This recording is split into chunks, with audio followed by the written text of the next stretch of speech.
وَلَكُمْ نِصْفُ مَا تَرَكَ أَزْوَاجُكُمْ إِن لَّمْ يَكُن لَّهُنَّ وَلَدٌ فَإِن كَانَ لَهُنَّ وَلَدٌ فَلَكُمُ الرُّبُعُ مِمَّا تَرَكْنَ مِن بَعْدِ وَصِيَّةٍ يُوصِينَ بِهَا أَوْ دَيْنٍ وَلَهُنَّ الرُّبُعُ مِمَّا تَرَكْتُمْ إِن لَّمْ يَكُن لَّكُمْ وَلَدٌ فَإِن كَانَ لَكُمْ وَلَدٌ فَلَهُنَّ الثُّمُنُ مِمَّا تَرَكْتُم مِّن بَعْدِ وَصِيَّةٍ تُوصُونَ بِهَا أَوْ دَيْنٍ وَإِن كَانَ رَجُلٌ يُورَثُ كَلَالَةً أَوْ امْرَأَةٌ وَلَهُ أَخٌ أَوْ أُخْتٌ فَلِكُلِّ واحد مِّنْهُمَا السُّدُسُ فَإِن كَانُوا أَكْثَرَ مِن ذَلِكَ فَهُمْ شُرَكَاءُ فِي الثُّلُثِ مِن بَعْدِ وَصِيَّةٍ يُوصَىٰ بِهَا أَوْ دَيْنٍ غَيْرَ مُضَارٍّ وَصِيَّةً مِّنَ اللَّهِ وَاللَّهُ عَلِيمٌ حَلِيمٌ۔ اور اگر تمہاری بیویاں صاحب اولاد نہ ہوں تو ان کے ترکے میں تمہارے لیے آدھا حصہ ہوگا، پھر اگر ان کی اولاد ہو تو تمہارے لیے ان کے ترکے میں سے چوتھا حصہ ہوگا، وصیت پوری کرنے کے بعد جو وہ کر جائیں یا ادائیگی قرض کے بعد۔ اور اگر تم صاحب اولاد نہ ہو تو ان بیویوں کے لیے اس میں سے جو تم نے چھوڑا چوتھا حصہ ہوگا، پھر اگر تمہاری اولاد ہو تو ان کے لیے ترکے میں سے آٹھواں حصہ ہوگا، وصیت پوری کرنے کے بعد جو وصیت تم کر جاؤ یا قرض کی ادائیگی کے بعد۔ اور اگر کوئی مرد یا عورت جس کا ورثہ لیا جا رہا ہو بے اولاد ہو اور اس کے ماں باپ بھی نہ ہوں مگر اس کا ایک بھائی اور ایک بہن ہو تو ان دونوں میں سے ہر ایک کا چھٹا حصہ ہوگا، پھر اگر وہ اس سے زیادہ ہوں تو وہ سب ترکے کے ایک تہائی میں شریک ہوں گے۔ یہ سب تقسیم وصیت پوری کرنے کے بعد جس کی وصیت کی جائے یا قرض کی ادائیگی کے بعد کسی کو نقصان دیے بغیر کی جائے گی۔ یہ اللہ کی طرف سے ایک وصیت ہے اور اللہ خوب جاننے والا بہت بردبار ہے۔ ترکے کی تقسیم کے بارے میں قرآن مجید میں 3 آیات ہیں، اور ان 3 آیات کے اندر مختصر الفاظ میں وہ اصول دے دیے گئے ہیں جن کی روح سے جتنے بھی وارث بنتے ہیں، ان کے مختلف سیناریوز جو بنتے ہیں، ان کو ان کا حق دلوا دیا گیا ہے۔ 2 یہ آیتیں ہیں اور تیسری آیت جو ہے وہ سورۃ النساء کی آخری آیت ہے۔ تو ان آیات کو اگر کوئی شخص اچھی طرح سمجھ لے تو وراثت کی تقسیم کا طریقہ کار بہت حد تک سمجھ میں آ جاتا ہے۔ پچھلی آیت میں حسب نسب کے اعتبار سے وصیت کی تقسیم کا طریقہ بتایا گیا تھا، اور اب زوجیت کے سبب یعنی شادی کے بعد کس کا کتنا حصہ بنتا ہے اس کی وراثت کا بیان ہے۔ یعنی جب اللہ تعالیٰ نے اولاد کی وراثت ماں باپ سے اور ماں باپ کی وراثت اولاد سے بیان کر دی تو ان دونوں فریقوں کی وراثت کو بیان کرنے کی اس وجہ کو بیان کیا جس کی وجہ سے وہ رشتہ دار بنے یا ان کے اندر اتصال قائم ہوا، اور یہاں ان کے حسب نسب کو نہیں بیان کیا گیا بلکہ سبب زوجیت بیان کیا گیا ہے۔ تو آئیے ہم دیکھتے ہیں، وَلَكُمْ اور تمہارے لیے یعنی مردوں کے لیے، نصف آدھا ہے، کس کا؟ ما ترکا جو چھوڑ جائے۔ کون چھوڑ جائے؟ ازواجکم تمہاری بیویاں، یعنی تمہاری بیوی اگر ورثہ چھوڑ جاتی ہے تو اس ورثے کا آدھا تمہیں ملے گا۔ کس صورت میں؟ کنڈیشنل ہے۔ ان لم یکن لہن ولد، اگر ان کی اولاد نہ ہو۔ یہاں ازواج کا لفظ استعمال ہوا جو زوج کی جمع ہے، اور ولد کا لفظ جو ہے یہ چلڈرن کے لیے استعمال ہوتا ہے، بچوں کے لیے استعمال ہوتا ہے، آج کل زیادہ تر ولد کو بیٹے کے معنوں میں استعمال کیا جاتا ہے، اور لا ولد مر گیا اردو میں بھی استعمال ہوتا ہے، یعنی بے اولاد کے معنوں میں. تو علم یکن لہن ولد یعنی ان کی اگر اولاد نہیں. فإن کان لہن ولد، پھر اگر کوئی عورت فوت ہوتی ہے اور اس کے بچے بھی ہیں، فلکم الربع، تو تمہارے لیے چوتھا حصہ ہے، یعنی میاں کو چوتھا ملے گا. مما ترکنا، اس میں سے جو وہ چھوڑ جائیں. کب؟ من بعد وصیت یوصین بہا، اس وصیت کو پورا کرنے کے بعد جو وہ عورتیں وصیت کر جائیں، یعنی عورت کو بھی حق وصیت ہے. او دین، یا قرض کی ادائیگی کے بعد جو قرض وہ چھوڑ جائیں. وراثت تیسرے نمبر پہ تقسیم ہوگی. وَلَهُنَّ الرُّبُعُ، اور ان عورتوں کو چوتھا حصہ ملے گا، 1/4 ملے گا. مما ترکتم، اس میں سے جو تم نے ورثہ چھوڑا. کس شرط پہ؟ ان لم یکن لکم ولد، اگر تمہاری کوئی اولاد نہ ہو. فإن کان لکم ولد، اور اگر تمہاری اولاد ہو، فلہن الثمن مما ترکتم، تو ان کے لیے 8واں حصہ ہے اس میں سے جو تم نے چھوڑا. یہاں تک ایک بات مکمل ہوتی ہے، اس کی تھوڑی مزید وضاحت اور اس کے بعد اگلی بات شروع کریں گے. تو یہاں سب سے پہلے شوہر کی وراثت بتائی گئی ہے، یعنی بحیثیت وارث شوہر کی 2 صورتیں. ایک حالت میں وہ بیوی کے ترکے میں سے نصف لیتا ہے، اور یہ کون سی صورت ہے؟ جب اس کی اولاد نہ ہو، یعنی اس کی بیوی اپنے پیچھے اپنے بطن میں سے، یعنی اس کی اپنی سگی کوئی اولاد نہ چھوڑے. یا مزید بھی دیکھا جائے گا جو سنت سے پتہ چلتا ہے، اولاد میں سے اولاد، یا اس کی اولاد میں سے کوئی اولاد نہ چھوڑے.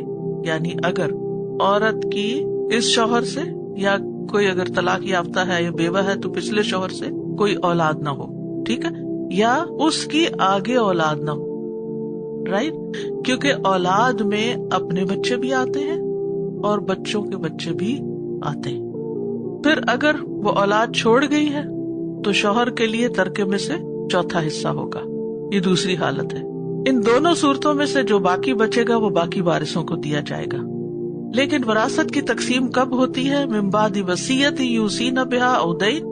یاد رکھیے کہ جب کوئی شخص فوت ہو جاتا ہے تو اس کے مال میں سے سب سے پہلا کام جو کرنا ہوتا ہے خود اسی میت کے اوپر خرچ کرنا ہوتا ہے. اس کے غسل کروانے میں، اگر کوئی پروفیشنل غسل کر رہا ہے اور وہاں پیمنٹ دینی ہے، اس کے کفن میں، اس کے جنازے کو لے جانے میں، اس کی قبر کی کھدائی میں، قبر کی زمین کی پیمنٹ میں، یعنی میت کے اوپر جتنے بھی خرچے آتے ہیں یہ سارے خود میت کے مال میں سے جو اس نے پیچھے چھوڑا اس میں سے ادا کیے جائیں گے. تو یہ کس کا حق ہوا؟ پہلا حق خود میت کا حق ہے چھوڑے ہوئے مال میں سے، اور یہ ہمیں سنت سے پتہ چلتا ہے. دوسرا حق جو ہے قرض داروں کا ہوتا ہے. یعنی اگر میت مقروض مری ہے، مثلاً $1 ملین چھوڑ کے مری اور $1 ملین ہی قرضہ بھی چھوڑا ہے ساتھ، تو اب کیا ہوگا؟ سب سے پہلے قرضہ ادا کیا جائے گا. اور اگر اس نے وصیت بھی کی ہوئی ہے تو وصیت پوری نہیں کی جائے گی، قرضہ ادا کیا جائے گا. قرآن مجید میں وصیت کا لفظ پہلے آتا ہے، لیکن سنت سے پتہ چلتا ہے کہ تقسیم کے وقت قرض پہلے ادا کیا جائے گا. تو پہلے پھر وصیت کا ذکر کیوں آیا؟ اس لیے کہ عام طور پر لوگ وصیت کو مانتے نہیں یا اگنور کر دیتے ہیں، اس کو پورا نہیں کرتے، تو اس کی اہمیت کے پیش نظر اس کو پہلے رکھا گیا. اگر قرض ادا ہو جاتا ہے تو پھر بعد میں وصیت پوری کی جائے گی. یاد رکھیے، قرض چاہے اس نے اپنی ذاتی کام کے لیے لیا، کوئی گھر خریدا یا کوئی گاڑی خریدی یا کوئی اور چیز اس نے لی، یا روزمرہ کے اخراجات کے لیے اس نے پیسے لیے کہ مجبور تھا کہ اس کے پاس کوئی چیز ایسی نہیں تھی کہ جو روزمرہ کے اخراجات پورے کر سکتی، لیکن کوئی پراپرٹی تھی مثلاً، اس میں سے کوئی آمدنی رک گئی، وٹ ایور ریزن، یا پھر بزنس میں انویسٹمنٹ کی قرضہ لے کے، وٹ سو ایور، کسی بھی قسم کا قرضہ، اس قرضے کی ادائیگی سب سے پہلے کی جائے گی. تو پہلا خرچہ خود میت کے اوپر، دوسرا خرچہ قرض کی ادائیگی میں. اور اگر قرض ادا کرنے کے بعد کچھ نہ بچے تو پھر وصیت پوری نہیں کی جائے گی، لیکن اگر بچتا ہے تو پھر پہلے وصیت پوری کی جائے گی. ٹھیک ہے، اور وصیت 1/3 ہونی چاہیے بس. اس سے کم ہو تو زیادہ بہتر ہے، زیادہ نہیں ہونی چاہیے. اگر اولاد غنی ہے، مثلا کھاتے پیتے ہیں بچے، تو 1/3 وصیت کر سکتا ہے. لیکن اگر اولاد ہی فقیر ہے تو پھر 1/3 بھی نہیں کرنی چاہیے، 1/4 یا 1/5۔ ابن عباس کے بارے میں کہا جاتا ہے کہ وہ کہتے تھے کہ ہمیں 1/4 زیادہ پسند ہے اور 1/5 اس سے بھی زیادہ، کیونکہ نبی صلی اللہ علیہ وسلم اور اللہ سبحانہ تعالیٰ نے غنیمت کے مال میں سے اپنا 5واں حصہ رکھا ہے، تو اگر 5واں حصہ ہو تو وہ زیادہ پسندیدہ ہے۔ لیکن اگر یہ ہے کہ سب بچوں کے پاس بھی ہے تو انسان چاہتا ہے میرے پیچھے صدقہ جاریہ ہو اور میں کسی اچھے کام میں لگا جاؤں، تو بس میکسیمم لمٹ کیا ہے 1/3، اس سے زیادہ نہیں کر سکتے۔ اس کے بعد یعنی میت کے اوپر خرچ، قرض کی ادائیگی، وصیت کے پورے کرنے کے بعد وارثوں میں تقسیم ہوگا۔ اچھا، ہمارے ہاں کیا طریقہ کار ہے؟ وارث پہلے سے تیار بیٹھے ہوتے ہیں، یہ تو میرا ہے، اور بیٹھ کے پہلے حساب کتاب کرتے، یہ اس کو جائے گا، اس کو جائے گا۔ بھائی میت کا سب سے پہلے سوچو، جب تک قرضہ ادا نہیں ہوتا کسی وارث کو ایک پائی بھی نہیں ملے گی۔ یہ اللہ کا قانون ہے، یہ کسی بندے کا بنایا ہوا نہیں ہے، اور اگر وارث اس کے اوپر عمل نہیں کرتے تو وارث گناہگار ہوں گے۔ میت شاید چھٹ جائے کیونکہ اس نے تو اپنے پیچھے مال چھوڑا تھا جس سے ادائیگی ہو سکتی تھی، لیکن وارثوں نے اپنا فائدہ سوچا کہ ہمیں کیا ملے گا اور میت کو بھول گئے، تو یہ بھی پکڑے جائیں گے کہ انہوں نے کیوں نہیں ادائیگی کی۔ وَإِن كَانَ رَجُلٌ يُورَثُ كَلَالَةً، اور اگر کوئی مرد فوت ہو جائے جس کی وراثت تقسیم کی جا رہی، یورث مجہول ہے، کلالتن وہ کلالہ ہے۔ کلالہ وہ شخص ہوتا ہے جس کے نہ والدین ہو، نہ دادا دادی ہو، نہ اولاد ہو، نہ پوتے پوتیاں ہو، نہ اوپر کوئی نہ نیچے کوئی۔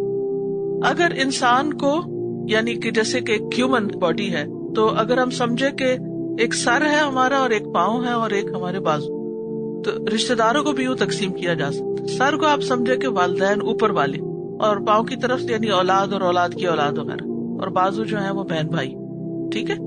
اب نہ سر ہے نہ پیر ہے، یعنی نہ والدین ہے، نہ والدین کے والدین ہے، نہ اولاد ہے، نہ اولاد کی اولاد ہے، کوئی بھی نہیں ہے۔ اور کیا ہے؟ وَلَهُ أَخٌ أَوْ أُخْتٌ، بازو ہے، ایک بھائی ہے یا ایک بہن ہے۔ فَلِكُلِّ وَاحِدٍ مِّنْهُمَا السُّدُسُ، تو ان میں سے ہر ایک کو چھٹا حصہ ملے گا، یعنی ایک کی صورت میں چھٹا۔ فَإِن كَانُوا أَكْثَرَ مِن ذَلِكَ، لیکن اگر وہ اس سے زیادہ ہوں، فَهُمْ شُرَكَاءُ فِي الثُّلُثِ، تو وہ 1/3 میں شریک ہوں گے، یعنی 1/3 مال جو میت کا بچے گا اس میں سب بہن بھائیوں کو برابر کا پھر دے دیا جائے گا۔ اب یہ تھوڑی سی اس کی مزید وضاحت ہے۔ یہ جو کلالہ ہے، کلالہ کا لفظ کلل سے ہے، کلل کہتے تھک جانا، گویا اس شخص تک پہنچتے پہنچتے سلسلہ نسب تھک گیا، آگے اولاد نہیں ہوئی، بس آگے نہیں چل سکا۔ جیسے کوئی بندہ چلتے چلتے تھک جائے اور بیٹھ جائے، آگے نہ جائے، سلسلہ ہی ختم، سفر ختم۔ تو یہاں بھی نسب چلتے چلتے تھک گیا، بس آگے اولاد نہیں ہوئی، سلسلہ ختم۔ لیکن کلالہ شخص کے وارث پھر اس کے بہن بھائی بنتے ہیں، ٹھیک ہے۔ اور یہاں جو بھائی بہنیں بیان کیے گئے ہیں یہ ماں کی طرف سے لگنے والے بھائی بہنیں ہیں، باپ کی طرف سے جو ہے وہ سورۃ النساء کے آخری والی آیت میں آئے گا، ٹھیک ہے۔ تو اخن اور اختن کا مطلب کیا ہے کہ صرف ماں کی طرف سے بھائی یا بہن ہو تو فوت ہونے والا جو کچھ چھوڑ گیا ہے اس میں سے ہر ایک کے لیے چھٹا حصہ ہوگا، اس میں مرد کو عورت پر برتری نہیں، ٹھیک ہے، یعنی دونوں کو چھٹا ملے گا، کیونکہ وہ میت کے ساتھ تعلق رکھنے میں برابری پر ہیں، اور وہ کیا ہے؟ میت کا خالص مؤنث ہونا، کیونکہ ان کا تعلق ماں کی طرف سے۔ بہن بھائی اگر ایک سے زیادہ ہوں تو ان کا حصہ کتنا ہوگا؟ فَإِن كَانُوا أَكْثَرَ مِن ذَلِكَ، تو پھر 1/3 میں سب شریک ہوں گے، یعنی 1/3 نکال کے اور اس کو سب پر برابر تقسیم کر دیا جائے گا، مردوں عورتوں، لڑکیوں لڑکوں دونوں کو برابر دیا جائے گا۔ اور باقی مال اصحاب الفروض اور ورثاء میں سے جو عصبات ہیں ان کو دیا جائے گا۔ اور ماں کی طرف سے لگنے والے بہن بھائیوں کی 2 حالتیں ہو گئی، ایک ہے ایک اور دوسری میں ایک سے زیادہ، ٹھیک۔ یہاں بھی وہی قاعدہ، من بعد وصیت یوصی بها او دین غیر مضار، وصیت پوری کرنے کے بعد جس کی وصیت کی گئی یا قرض کی ادائیگی کے بعد بغیر کوئی نقصان پہنچائے، غیر مضار، یعنی جس شخص کی وراثت تقسیم ہونی ہے یہ آیت اس کے لیے ممانعت کا فائدہ دیتی ہے کہ وہ اپنے ورثاء کو وصیت کرتے ہوئے اور قرضوں کی وجہ سے نقصان نہ پہنچائیں، ٹھیک ہے، یعنی وارثوں کو نقصان نہ پہنچائیں کہ پیچھے اتنا قرضہ چھوڑ جائیں کہ اس کی ادائیگی کے بعد بہت تھوڑا مال بچے، اور پھر اتنی بڑی وصیت کر جائیں کہ باقی اس میں کھپ جائے اور جو وارث رہ گئے ان کے لیے کچھ بھی نہ رہے. کچھ تو رہے گا لیکن بہت تھوڑا بچے گا. کیونکہ ایسی صورت میں جب انسان کی نہ والدین ہوتے ہیں نہ اولاد ہوتی تو بعض اوقات بہن بھائیوں کے ساتھ بنتی نہیں، اور ایک شریکہ والا بھی حساب کتاب ہو جاتا ہے. کئی دفعہ کچھ ناراضگیاں ہوتی ہیں یا بہت دوریاں کچھ ہوتی ہیں، تو انسان کہتا ہے میرا اپنا تو کوئی ہے نہیں تو ان کو کیوں میں دوں. لہٰذا وہ ان کو محروم کرنے کے لیے قرضہ بھی چھوڑ جاتا ہے اور وصیت بھی کر جاتا ہے، جس کا مقصد، اس کی نیت اور ارادہ کیا ہے کہ وارثوں کو نقصان دو. تو یہاں پر کیا فرمایا؟ غیر مضارن، یعنی نقصان نہیں دیا جائے گا وصیت میں یا قرض کی وجہ سے ورثاء کو نقصان نہ پہنچایا جائے، ان کو محروم نہ کرے یا ان کے حق میں کمی نہ کرے اور ان کے حق سے زیادہ دینے کی وصیت نہ کرے. تو دونوں میں ہی، یعنی غیر مضارن کا تعلق وصیت اور قرض دونوں سے ہی ہے. اور وصیت میں نقصان کی ایک صورت یہ بھی ہوتی ہے کہ 1/3 سے زیادہ کی وصیت کی جائے، ٹھیک ہے، اور اسی طرح وارثوں کے حق میں کوئی اور وصیت کر دی جائے کہ ان کو زیادہ مل جائے ایکسٹرا. تو یہ بھی نہیں کر سکتے لیکن وہ کر گیا نا، تو اب کیا کرنا چاہیے؟ وارثوں کو اس کو انڈو کرنا چاہیے کہ سب کی رضامندی کے ساتھ کہ نہیں یہ تو ویسے ہی وارث ہے تو اس کے حق میں تو وصیت نہیں ہو سکتی، ٹھیک ہے. پھر اسی طرح یہ ہے کہ بعض اوقات محض وارثوں کا حق طلب کرنے کے لیے مرنے والا اپنے ذمے کسی ایسے قرضے کا اعتراف کرے جو ہے ہی نہیں، لیکن وہ ملی بھگت سے کسی کو کہا اس کو قرضہ شو کر دینا اور پھر یہ مال تم لے جانا اس طریقے سے، ویسے تو تمہیں ملے گا نہیں. یعنی پس پردہ بھی کوئی اس قسم کی ڈیلنگ نہ ہو کسی کے ساتھ کہ کوئی دھوکے سے مال لے جائے اور وارث محروم رہ جائے. غیر مضارن کا مطلب ہے وارثوں کو نقصان نہ دیا جائے. وصیت من اللہ، یہ اللہ کی طرف سے وصیت ہے. وصیت کا کیا مطلب ہوتا ہے؟ تاکیدی حکم، یعنی جب کوئی فوت ہو جائے تو مال کی تقسیم کرنا ضروری ہے اور ان قاعدوں کے مطابق تقسیم کرنا ضروری ہے جو اللہ تعالیٰ نے تم پر لازم کیے ہیں. واللہ علیم حلیم، اور اللہ تعالیٰ بہت علم والا ہے، بہت حلم والا ہے. یعنی اللہ تعالیٰ ہر چیز کو جانتا ہے، تمہارے دلوں کے خیالات تک کو جانتا ہے، تمہاری چھپی ہوئی حرکتوں کو جانتا ہے. اور اللہ تعالیٰ اس لحاظ سے بھی علیم ہے کہ اس کو پتا تھا کہ کون کتنا حقدار ہے، کس کو کتنا ملنا چاہیے. یہ حصے اللہ نے مقرر کیے ہیں، ان میں کمی بیشی نہیں کی جا سکتی. اپنی طرف سے یہ سوچ کے کہ فلاں شخص زیادہ غریب ہے اس کو زیادہ دے دو، فلاں زیادہ مستحق ہے اس کو زیادہ دے دو، اس کو کیا ضرورت ہے لینے کی، بیٹیوں کو کیوں دینا.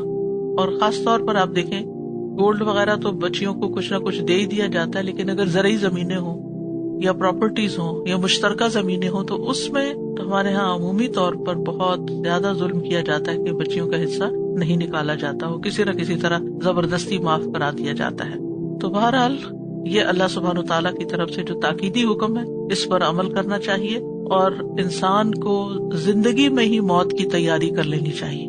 جیسے ہم شادی کی تیاریاں کرتے ہیں اور کئی قسم کی پڑھائی کی تیاریاں کرتے ہیں، کیا پڑھنا ہے کیا زندگی کے ہر کام کی پلاننگ کر رہے ہوتے، تو موت کی بھی پلاننگ کرنی چاہیے کہ جب میں فوت ہوں تو میرے پیچھے میرا کفن دفن اس کا خرچہ ہے کہ نہیں، قبر کی زمین کے پیسے ہیں یا نہیں. تو ان چیزوں کے لیے بھی سیونگ کرنی چاہیے تاکہ وارثوں کے اوپر بلا وجہ کا بوجھ نہ پڑے کہ آپ اتنے پیسے چھوڑ ہی نہیں رہے جتنا آپ کا خرچہ ہو گیا، تو وہ الٹا پھر انہیں کے اوپر آ جائے گا، جو لینے والے تھے ان کو دینے پڑ رہے ہیں. پھر اسی طرح یہ کہ اگر کوئی وصیت کرنی ہے تو اس کو لکھ کے رکھنا چاہیے، کیونکہ رسول اللہ صلی اللہ علیہ وسلم نے فرمایا جو مسلمان وصیت کرنا چاہتا ہے وہ 2 راتیں بھی نہ گزارے الا یہ کہ اس کے پاس وصیت لکھی ہوئی ہو. اسی طرح پھر اولاد کی سب سے بڑی ذمہ داری عائد ہوتی ہے کہ وہ والدین کی وصیت کو پورا کرے، اور ان کیس اگر اولاد نہیں ہے اور بیٹا فوت ہو گیا ہے تو والدین کی ذمہ داری بنتی ہے.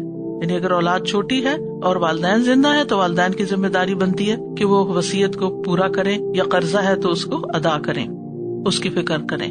پھر اسی طرح یہ کہ بچے کی وصیت کو بھی پورا کیا جائے گا. یعنی اگر کسی نابالغ بچے نے کوئی وصیت کی ہے اور وہ فوت ہو گیا، بعض اوقات آپ دیکھیں جیسے بچوں کو کینسر ہو جاتا ہے یا کچھ، ڈاکٹرز کہہ دیتے ہیں کہ بس اب یہ چند دن کا ہی مہمان ہے اور اس کے پاس کچھ ہے اور تھوڑا ہوش آواز میں بھی ہے، تو اپنے لیے اگر وصیت کرے گا تو یہ سوچ کے نہیں چھوڑ دیا جائے گا کہ یہ تو بچہ ہی ہے اس کی وصیت کو کیا کرنا. تو وصیت کے لیے یاد رکھیے کہ 1/3 سے زیادہ نہ ہو، کسی وارث کے حق میں نہ ہو. پھر اسی طرح یہ ہے کہ ضرورت مند وارث سے فرار حاصل کرنے کے لیے نہ ہو. کل مال کی وصیت قطعاً نہیں کر سکتے. حضرت سعد کی جب نبی صلی اللہ علیہ وسلم نے بیماری میں عیادت کی تو انہوں نے کہا میں اپنا سارا مال وصیت کر جاؤں کیونکہ میری تو پیچھے ایک بیٹی ہی ہے. تو آپ نے فرمایا کہ نہیں، مال ہمارے پاس ہے لیکن یہ اللہ تعالیٰ کی امانت ہے. اور سفیان ثوری کہتے ہیں کہ جس نے تہائی حصے کی وصیت کی گویا کہ اس نے کچھ نہیں چھوڑا، اور اس کا تہائی مال سے زیادہ کی وصیت کرنا جائز نہیں. تو یہ ہمارا مال ہمارا ہے لیکن ہمارا نہیں بھی ہے، یہ اللہ کی امانت ہے ہمارے پاس.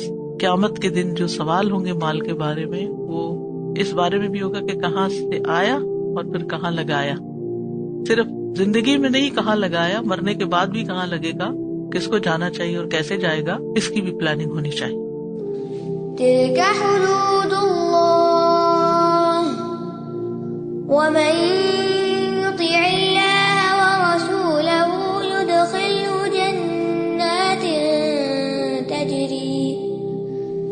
يدخله جنات تجري من تحتها الأنهار خالدين فيها وذلك الفوز العظيم. یہ اللہ کی حدود ہیں، اور جو کوئی اللہ اور اس کے رسول کی اطاعت کرے گا وہ اسے ایسے باغات میں داخل کرے گا جن کے نیچے سے نہریں بہتی ہیں، وہ ان میں ہمیشہ رہنے والے ہیں، اور یہ بہت بڑی کامیابی ہے. تلک حدود اللہ، حدود حد کی جمع ہے، یہ باؤنڈریز ہیں. اور باؤنڈری کیا ہوتی ہے؟ الگ کرتی ہے ایک شخص کی ملکیت کو دوسرے کی ملکیت سے. یعنی یہ مقررہ حصے اور ان کی مقدار جو اللہ تعالیٰ نے مقرر کیے ہیں، یہ اللہ تعالیٰ کی حدود ہیں. یعنی اللہ تعالیٰ نے تقسیم کر دیا، ڈیوائڈ کر دیا، اور جہاں تک جس کی لمٹ ہے اس کو اس کے اندر ہی رہنا چاہیے. حدود کو پھلانگنا نہیں چاہیے، اپنے حصے سے زیادہ ڈیمانڈ نہیں کرنی چاہیے، کسی اور کے حصے پر قبضہ نہیں کرنا چاہیے. یعنی وراثت کی تقسیم اللہ کی حدود ہے. وَمَن يُطِعِ اللَّهَ وَرَسُولَهُ يُدْخِلْهُ جَنَّاتٍ، اور جو اللہ اور اس کے رسول کی اطاعت کرے گا اللہ تعالیٰ اس کو باغوں میں داخل کرے گا، یعنی جنت کے باغوں میں داخل کرے گا جن کے درختوں کے نیچے کئی نہریں بہتی ہیں. من تحتها الانہار، یعنی ان کے مکانوں اور درختوں اور باغوں کے نیچے. جنات تجری من تحتها، ہا کی ضمیر جو ہے یہ جا رہی ہے جنات کی طرف، ٹھیک ہے. اور جنت کس کو کہتے ہیں؟ باغ کو کہتے ہیں. یعنی باغ کے نیچے بیچوں بیچ نہریں بہ رہی ہوں گی، درخت اور پانی دونوں ساتھ ساتھ ہوں گے.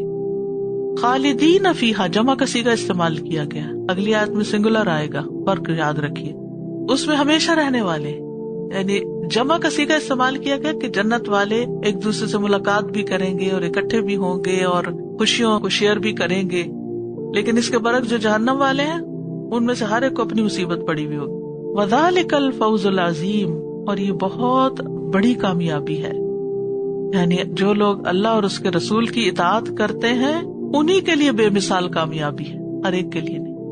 بعض اوقات ان حدود کی پابندی کرنا ہمیں مشکل لگتا ہے، ہم اپنی عقل سے سوچنے لگتے ہیں نہیں اس کو یہ ملنا چاہیے، اس کو کچھ نہیں کہنا چاہیے، یہ بہت ہرٹ ہے، ہسبینڈ کی ڈیتھ ہو گئی ہے اس کو نہ چھیڑو، والدین بہت ہرٹ ہیں ان کو کچھ نہ کہو، فلاں کو کچھ نہ کہو، رشتے خراب ہو جائیں گے. کوئی حق بات کرتا ہی نہیں، اور اس طرح حقداروں کے حق مارے جاتے ہیں اور میت کو الگ تکلیف پہنچاتے ہیں. تو جو اللہ تعالیٰ کے ان احکامات کی پیروی کرے گا، جیسے کہا گیا ویسے کرے گا، تو اس کا ریوارڈ بہت بڑا ہے. دنیا میں بھی امن سے رہے گا، وقتی طور پہ مشکلات ہوں گی لیکن آخرت میں اس کو باغ ملیں گے، خوبصورت جنتیں ملیں گی، کامیابی سے ہمکنار ہوگا. لیکن اگر نہیں مانا، وَمَن يَعْصِ اللَّهَ وَرَسُولَهُ وَيَتَعَدَّ حُدُودَهُ يُدْخِلْهُ نَارًا خَالِدًا فِيهَا وَلَهُ عَذَابٌ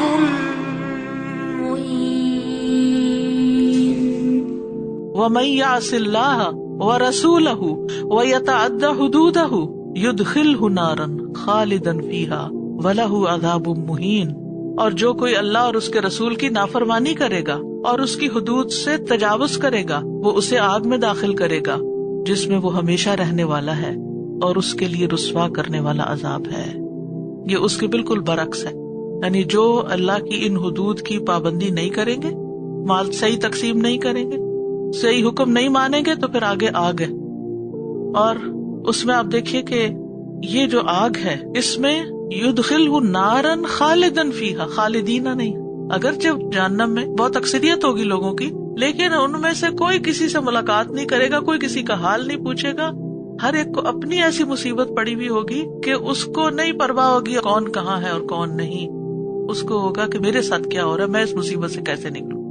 اور اس کے ساتھ ساتھ وَلَهُ عَذَابٌ مُهِينٌ، اس کو بے عزت کرنے والا عذاب ہوگا، رسوا کرنے والا عذاب ہوگا۔ کیوں؟ اس لیے کہ اس نے اللہ سبحانہ تعالیٰ کے فیصلے کو تبدیل کیا تھا، اس نے اللہ کی نافرمانی کی تھی۔ دیکھیے، آپ کی اگر کوئی بات نہ مانے تو آپ کیسے محسوس کرتے؟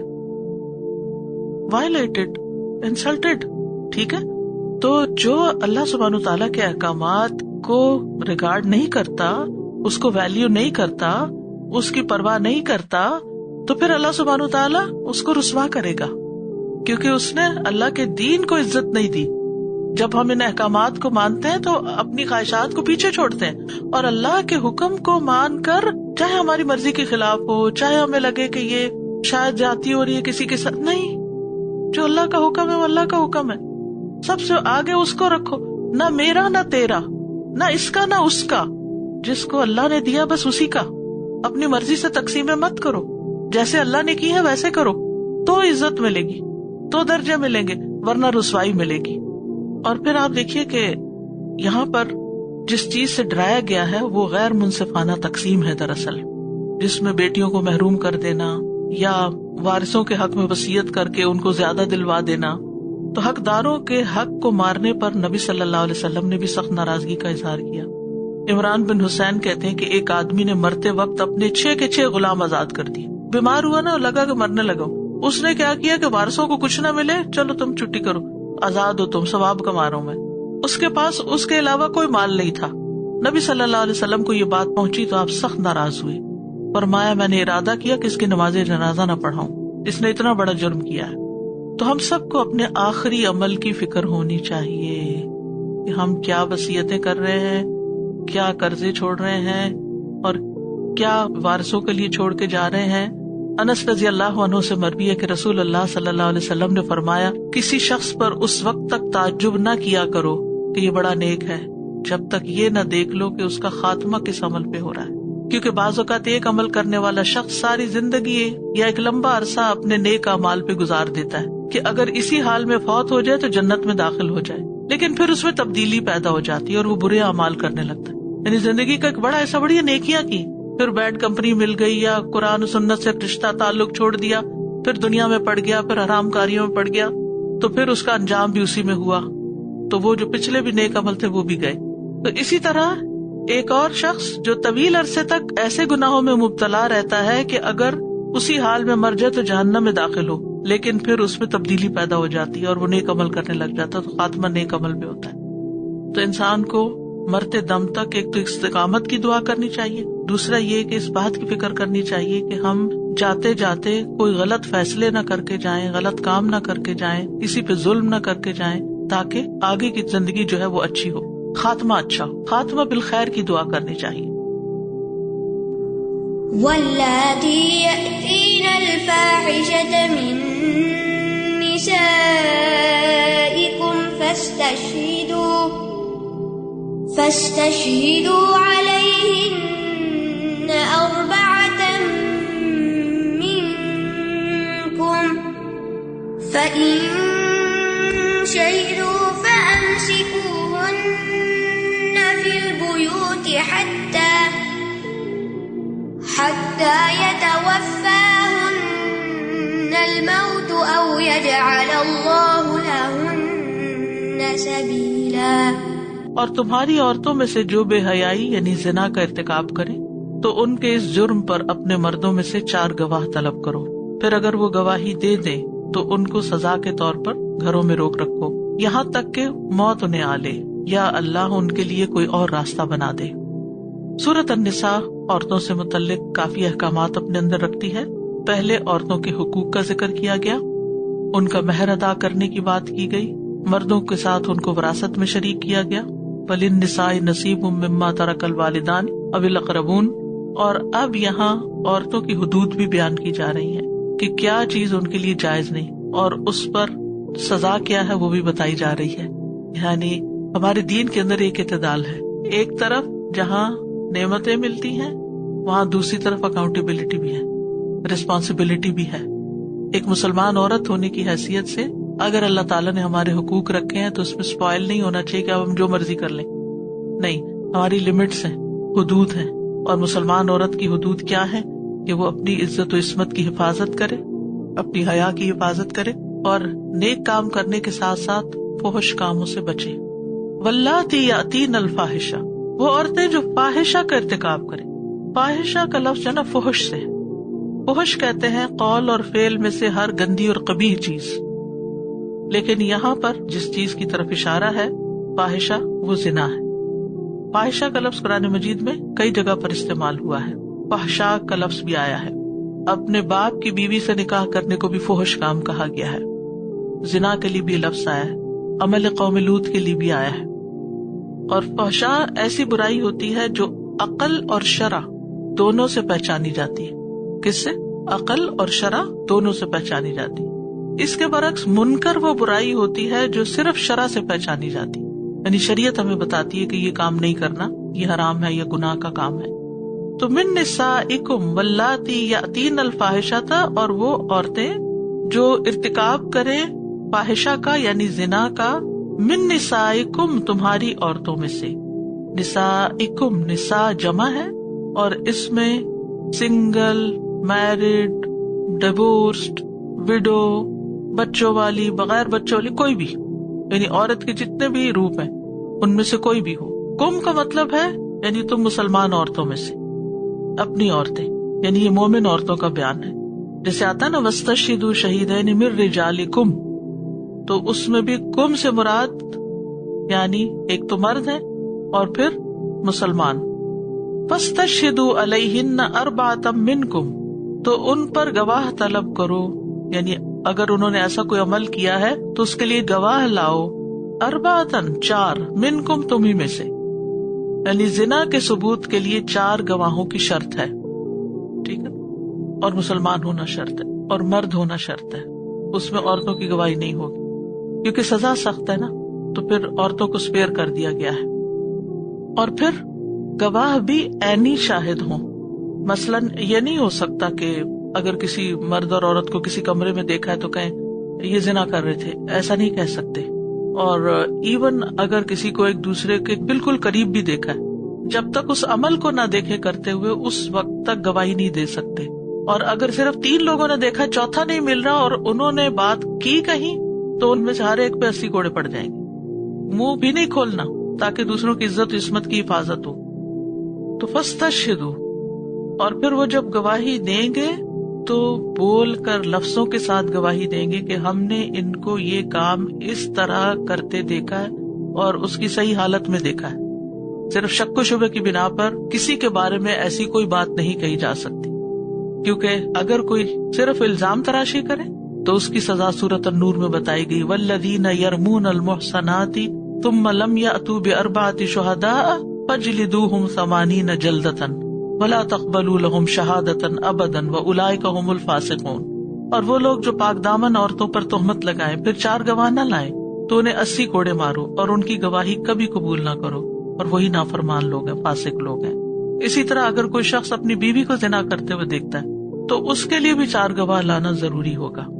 اور یہ آیت جو ہے لعان کا حکم اترنے سے پہلے. فَإِن شَهِدُوا، پھر اگر وہ گواہی دے دیں، ٹھیک ہے، یعنی بول کر لفظوں کے ساتھ واضح طریقے سے گواہی دیں، کلیئر ورڈز میں کہ واقعی انہوں نے زنا کرتے ہوئے ہی دیکھا ہے، نہ کہ صرف دونوں کو اکٹھے دیکھا ہے، تو پھر کیا کرو؟ فَأَمْسِكُوهُنَّ فِي الْبُيُوتِ، ان عورتوں کو گھروں میں روک لو، گھر سے باہر نہ جانے دو. گھر میں کیوں روک لو؟ اس لیے کہ شر باہر جانے سے پھیلا، تو گھر میں روکو. اور یہ آیت کا حصہ جو ہے یہ منسوخ بتایا جاتا ہے کیونکہ اس کے بعد سورۃ النور کی آیت نمبر 2 اتری اور زنا کی سزا بتا دی گئی. الزانیۃ والزانی فاجلدوا کل واحد منہما 100 جلدہ، زنا کرنے والی عورت اور جو زنا کرنے والا مرد ہے دونوں میں سے ہر ایک کو 100 کوڑے مارو، اور تمہیں ان کے متعلق اللہ کے دین میں کوئی نرمی نہ پکڑے اگر تم اللہ اور یوم آخرت پر ایمان رکھتے ہو۔ تو یہ زانی کی سزا ہے۔ حتی یتوفاہن الموت، ان کو گھر میں کب تک رکھا جائے گا؟ جب تک کہ وہ فوت ہو جائے، یہ پہلے حکم تھا۔ اس سے علماء نے ایک اور مطلب بھی نکالا، اور وہ یہ کہتے ہیں کہ عورت کو گھر سے باہر نکلنے کی اجازت ہے، گھر میں اس کو بند کرنا، قید کرنا ایک طرح سے اس کے لیے سزا ہے۔ ہمارا دین اگرچہ پسند کرتا ہے کہ عورت بلا ضرورت نہ نکلے، لیکن اس کا یہ مطلب نہیں ہے کہ عورت کو کبھی بھی نہیں نکلنا چاہیے۔ ہاں، ایک فاحشہ عورت کی سزا یہاں یہ بتائی گئی تاکہ معاشرے میں انارکی نہ پھیلے، لیکن اس کے بعد جب حد جاری ہو گئی تو اب گھروں میں روکنے والی سزا ختم ہو گئی۔ او یجعل اللہ لہن سبیلا، یا اللہ ان کے لیے کوئی راستہ بنا دے۔ راستہ بنا دے، جی ہاں، راستہ بنانے کا مطلب کیا ہے کہ کوئی اور حکم آ جائے۔ اس کے بارے میں عبادہ بن صامت کی روایت ہے، وہ کہتے ہیں کہ رسول اللہ صلی اللہ علیہ وسلم نے فرمایا، خذوا انی خذوا انی، مجھ سے سیکھ لو، مجھ سے سیکھ لو، مجھ سے سیکھ لو۔ جس طرح اللہ نے فرمایا تھا قد جعل اللہ لہن سبیلا، تو اسی طرح اب اللہ نے ان کے لیے راہ نکال دی ہے۔ کمارا کماری سے زنا کرے تو ہر ایک کے لیے 100 کوڑے اور 1 سال کی جلا وطنی، اس شہر سے نکال دو، ایگزائل کرو ان کو۔ اور شادی شدہ سے زنا کرے تو ہر ایک کے لیے 100 کوڑے اور رجم ہے۔ اب 1 سال کی جلا وطنی جو ہے یہ منسوخ نہیں ہے، اس کے بارے میں اگرچہ 2 اقوال ہیں۔ جمہور اہل علم جن میں مالکیہ، شافعیہ، حنابلہ، اہل حدیث یہ سب شامل ہیں، ان کا قول ہے کہ غیر شادی شدہ آزاد زانی کی سزا 1 سال مکمل جلاوطنی ہے، یعنی شہر سے نکال دو۔ اور دوسرا قول جلاوطنی واجب نہیں بلکہ یہ امام کے اوپر ہے، اگر جلاوطنی میں مصلحت دیکھے تو جلاوطنی کرے، لیکن یہ بطور حد کے ہے، لازم اور واجب نہیں۔ یہ احناف کا مذہب ہے، حنفی مذہب میں یہ ہے، ٹھیک ہے۔ لیکن زیادہ تر جو فقہاء ہیں، مالکی، شافعی، حنبلی، وہ سب کیا کہتے ہیں کہ زنا کرنے والوں کو آؤٹ کرو، کیونکہ زنا کو ہمارے دین میں ایک برا راستہ کہا گیا ہے۔ سورۃ بنی اسرائیل میں آتا ہے وَلَا تَقْرَبُوا الزِّنَا، زنا کے قریب بھی نہ جاؤ، إِنَّهُ فَاحِشَةٌ وَسَاءَ سَبِيلًا، بے شک وہ ہمیشہ سے بڑی بے حیائی اور بہت برا راستہ ہے۔ اوور آل بھی ہمارے دین میں بے حیائی کو حرام قرار دیا گیا ہے، اور خصوصاً زنا کے وقت تو ایمان بھی نکل جاتا ہے، اور یہ اللہ کے عذاب کو دعوت دینے والا فعل ہے۔ فرمایا جس بستی میں زنا اور سود ظاہر ہو جائے تو انہوں نے اپنے نفسوں پر اللہ کے عذاب کو حلال کر لیا، یعنی جب چاہے اللہ ان کو پکڑ لے۔ نبی صلی اللہ علیہ وسلم نے پیشن گوئی کی تھی کہ قیامت کے قریب زنا پھیل جائے گا، اور آپ صلی اللہ علیہ وسلم کو ایک مرتبہ خواب میں زانیوں کی سزا بھی دکھائی گئی تھی، ایک تنور میں ننگے مرد اور عورتیں دکھائی گئی تھی اور بتایا گیا تھا کہ یہ زناکار ہے۔ اسی لیے ہمارے دین میں مردوں اور عورتوں کو کچھ حدود بتائی گئی ہیں تاکہ زنا کا ارتکاب نہ ہو، جس میں زیب و زینت کے اظہار کی ممانعت ہے، نگاہوں کی حفاظت کا حکم ہے، نامحرم سے تنہا ملنے کی ممانعت ہے، اکیلی عورت اور مرد اکٹھے نہ ہو ایک جگہ، مردوں کو اپنی طرف مائل کرنے کی ممانعت ہے۔ تو بہت سی ایسی چیزیں رکھی گئی ہیں کہ جس سے انسان اس برائی تک پہنچے ہی نہیں۔ واللذان يأتيانها منكم فآذوهما فإن تابا وأصلحا فأعرضوا عنهما إن الله كان توابا رحيما۔ اور تم میں سے وہ 2 مرد جو اس برائی کا ارتکاب کریں تو ان دونوں کو ایذا دو، پھر اگر وہ دونوں توبہ کر لیں اور اصلاح کر لیں تو ان سے اعراض برتو، بے شک اللہ بہت توبہ قبول کرنے والا، نہایت رحم کرنے والا ہے۔ واللذان تثنیہ کا صیغہ ہے اور مذکر کا صیغہ ہے، اسی لیے علماء یہ کہتے ہیں کہ اس سے مراد 2 مردوں کا آپس میں سیکشل ریلیشن شپ ہے، یعنی عمل قوم لوط۔ اور بعض علماء کہتے ہیں کہ اس میں دونوں صورتوں کی گنجائش ہے، یعنی زنا بھی، واللذان سے مراد مرد عورت کا غلط تعلق، زنا کا تعلق، یا پھر مرد اور مرد کا تعلق۔ تو پھر کیا کرو؟ فآذوهما، انہیں اذیت دو، یعنی زبانی طور پہ ڈانٹو ڈپٹو، یا پھر یہ کہ ملامت کرو، آر دلاؤ، یا ویسے مارو۔ یعنی ابن عباس کہتے ہیں کہ انہیں آر دلا کر جوتوں سے مار کے ایذا دی جا سکتی ہے. اب یہ حکم منسوخ ہے. ٹھیک ہے, زنا کی سزا کا حکم آ گیا, اور اسی طرح عمل قوم لوط کے بارے میں بھی حکم آ گیا کہ ان کو قتل کر دیا جائے گا. ٹھیک ہے, اور اس میں شادی شدہ ہونے یا غیر شادی شدہ ہونے کی کوئی شرط نہیں. کمارا ہو, شادی شدہ ہو, صرف بالغ اور عاقل ہونے کی شرط ہوتی. اگر یہ شرط پوری ہو تو حد قائم ہوگی. سنن نبی داؤد کی روایت ہے, جس شخص کو تم قوم لوط کا عمل کرتے ہوئے دیکھو تو فاعل اور مفعول دونوں کو قتل کر دو. اور یہ نہیں کہ کوئی بھی اٹھے گا اور قانون اپنے ہاتھ میں لے لے گا اور مار ڈالے گا. یہ پورا ایک پروسیجر ہے, مقدمہ چلایا جائے گا, ثابت گواہیاں ہوں گی, جرم ثابت ہوگا, تو اس کے بعد پھر جیسے کسی بھی ملک کا کوئی قانون ہوتا ہے اور اس میں پھر وہ ایک سزا دی جاتی ہے اس قانون کے مطابق, سارے قانونی تقاضے پورے کرنے کے بعد.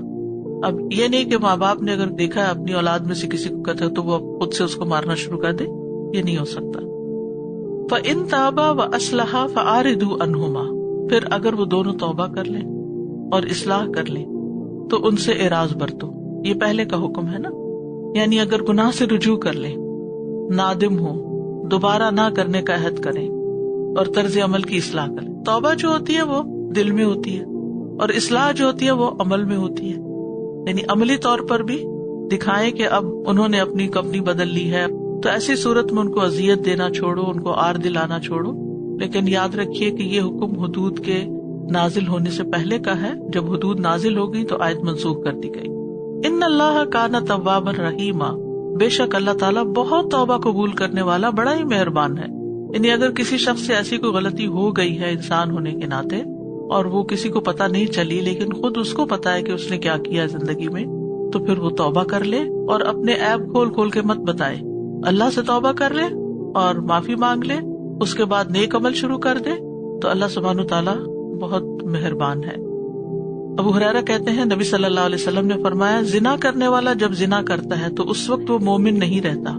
چوری کرنے والا جب چوری کرتا ہے تو اس وقت وہ مومن نہیں رہتا, اور شرابی جب شراب نوشی کرتا ہے تو اس وقت وہ مومن نہیں رہتا. پھر ان سب آدمیوں کے لیے توبہ کا دروازہ بہرحال کھلا رہتا ہے. یہ ہے اللہ کی مہربانی, اللہ سبحانہ تعالیٰ کا رحیم ہونا. انما التوبة على الله للذين يعملون السوء بجهالة ثم يتوبون من قريب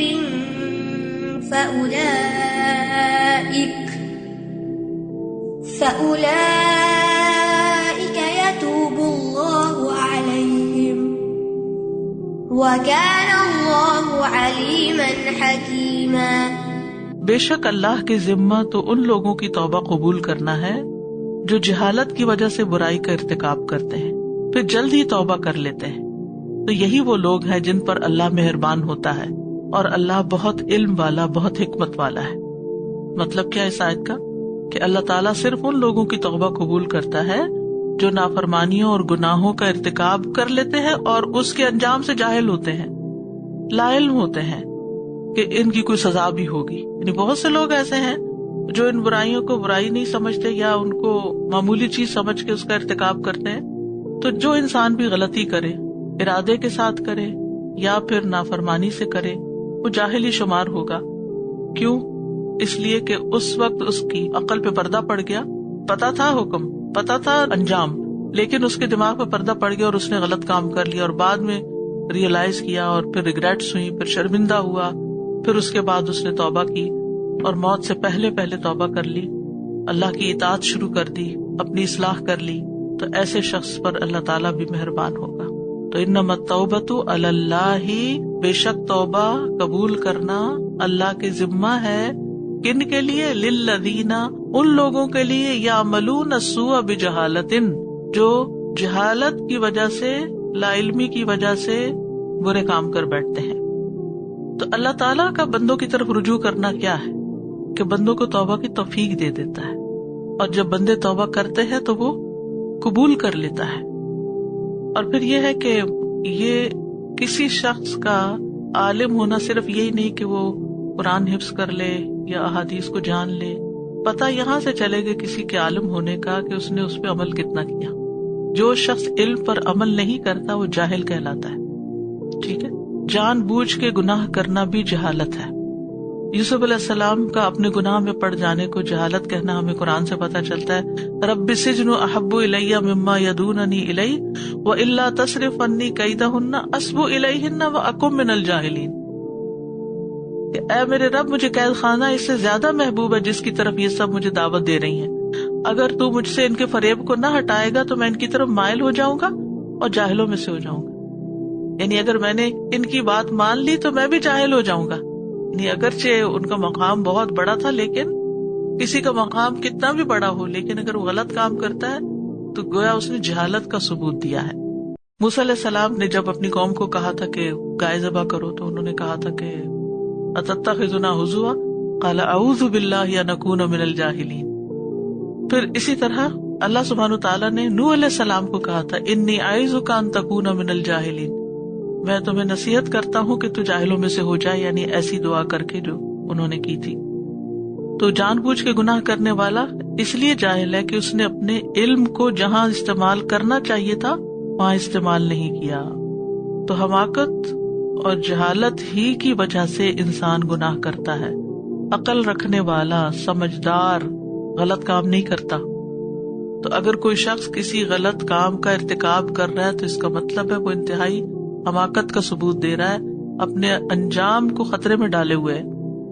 اور اگر ایسی جہالت ہو جائے تو پھر کیا کرے؟ ثم یتوبون من قریب، فوراً توبہ کر لے، جلدی توبہ کر لے، ڈیلے نہ کرے. عقل مند انسان جو ہے وہ توبہ میں تاخیر نہیں کرتا، کیونکہ اس کو پتا ہوتا ہے کہ موت کسی بھی وقت آ سکتی ہے. اور پھر یہ کہ جو جلد توبہ کر لیتا ہے، یعنی مثلا انسان سے برائی ہوتی ہے تو جو بائیں طرف والا فرشتہ ہے اس کو دائیں طرف والا کیا کہتا ہے کہ ٹھہر جاؤ. وہ 6 گھڑیاں ٹھہرتا ہے. اگر بندہ توبہ کر لیتا ہے تو وہ لکھتا ہی نہیں، لیکن اگر وہ توبہ نہیں کرتا تو پھر وہ غلطی اعمال نامے میں لکھ دی جاتی ہے.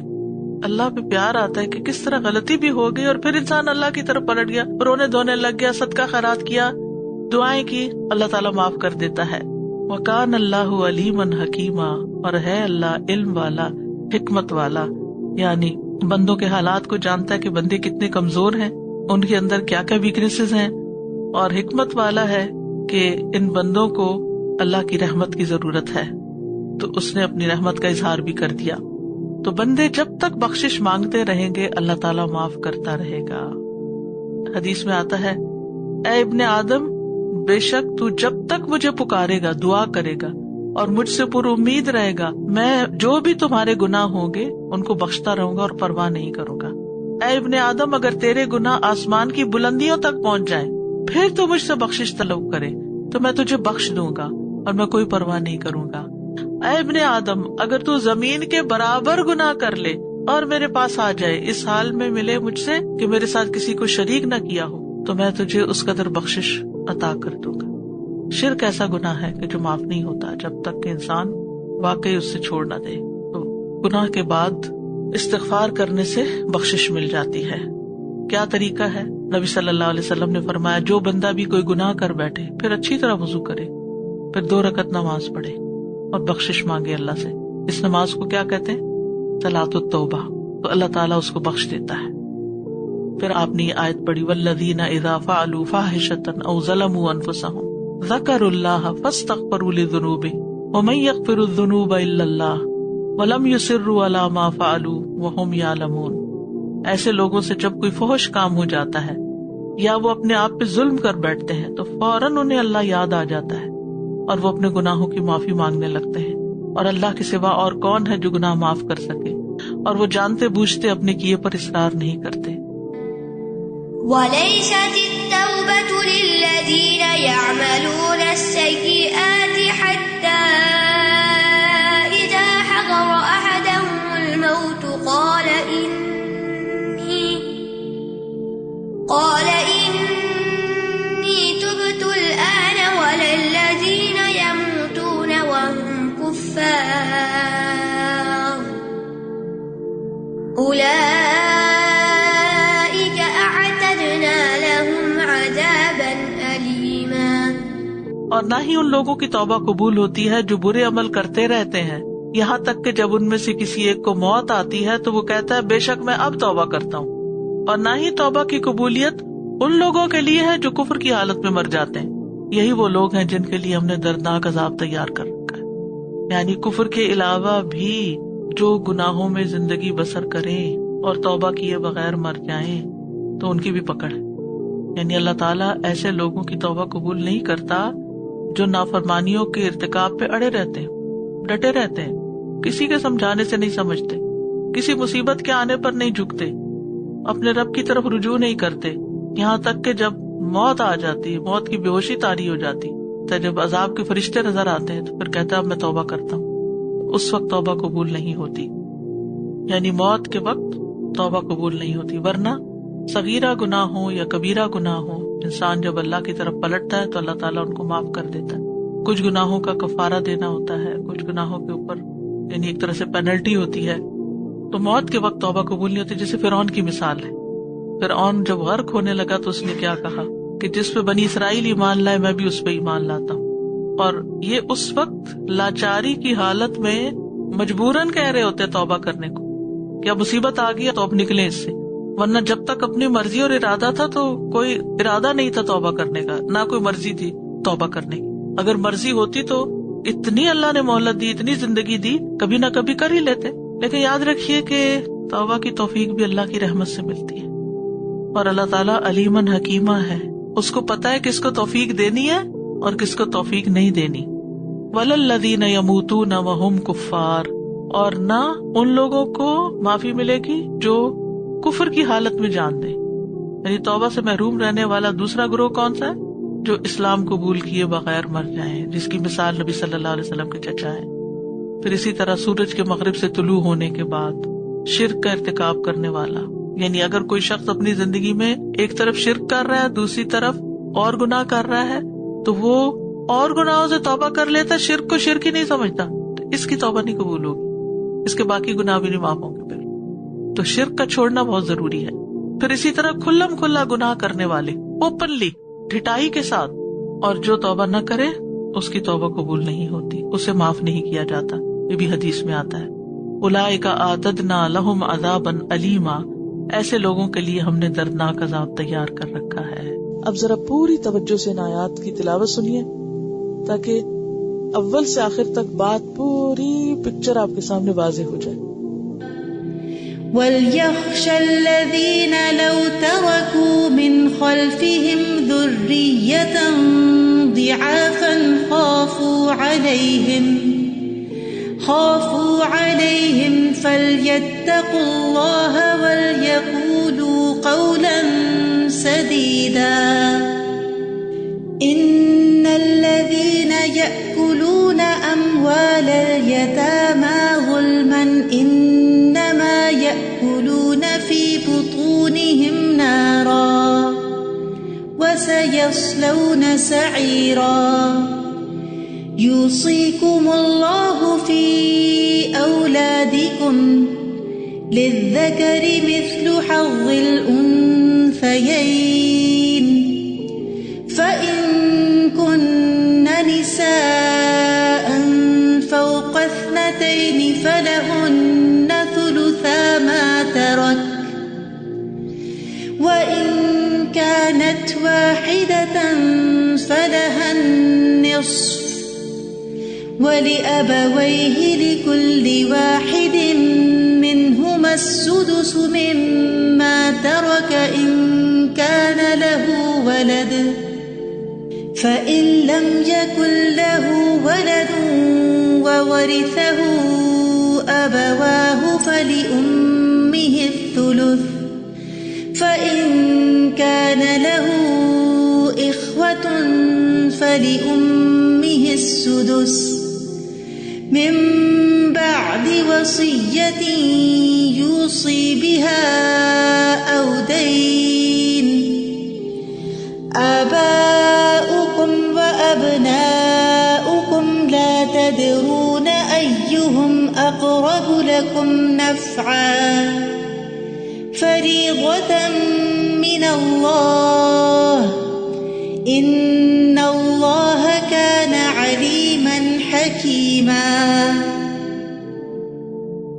وَلَكُمْ نِصْفُ مَا تَرَكَ أَزْوَاجُكُمْ إِن لَّمْ يَكُن لَّهُنَّ وَلَدٌ فَإِن كَانَ لَهُنَّ وَلَدٌ فَلَكُمُ الرُّبُعُ مِمَّا تَرَكْنَ مِن بَعْدِ وَصِيَّةٍ يُوصِينَ بِهَا أَوْ دَيْنٍ وَلَهُنَّ الرُّبُعُ مِمَّا تَرَكْتُمْ إِن لَّمْ يَكُن لَّكُمْ وَلَدٌ فَإِن كَانَ لَكُمْ وَلَدٌ فَلَهُنَّ الثُّمُنُ مِمَّا تَرَكْتُمْ مِن بَعْدِ وَصِيَّةٍ تُوصُونَ بِهَا أَوْ دَيْنٍ وَإِن كَانَ رَجُلٌ يُورَثُ كَلَالَةً أَوِ امْرَأَةٌ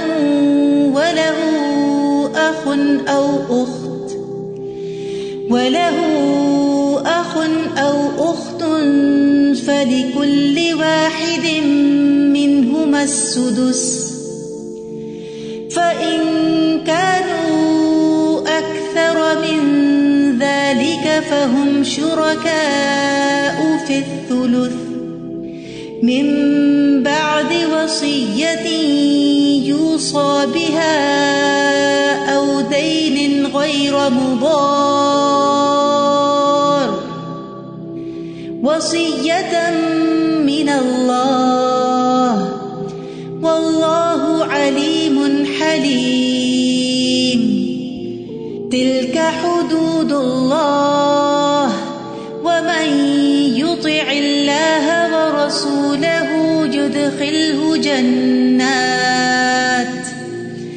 يُدْخِلْهُ جَنَّاتٍ تَجْرِي مِن تَحْتِهَا الْأَنْهَارُ خَالِدِينَ فِيهَا وَذَلِكَ الْفَوْزُ الْعَظِيمُ وَمَن يَعْصِ اللَّهَ وَرَسُولَهُ وَيَتَعَدَّ حُدُودَهُ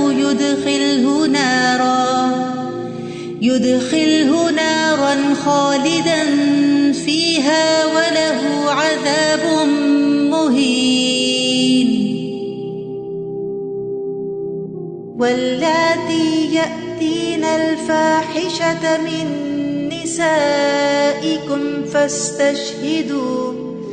فاستشهدوا عليهن 4 منكم فإن شهدوا فأمسكوهن في البيوت حتى يتوفاهن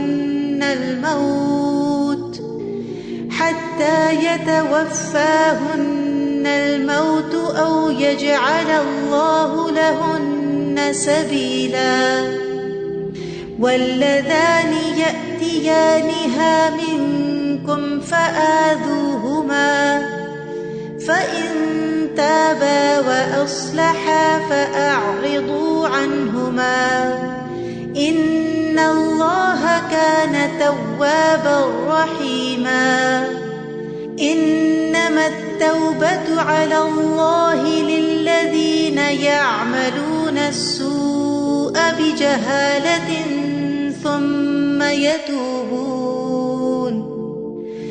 ثم يتوبون من قريب فأولئك يتوب الله عليهم وكان الله عليما حكيما وليست التوبة للذين يعملون السيئات حتى إذا حضر أحدهم الموت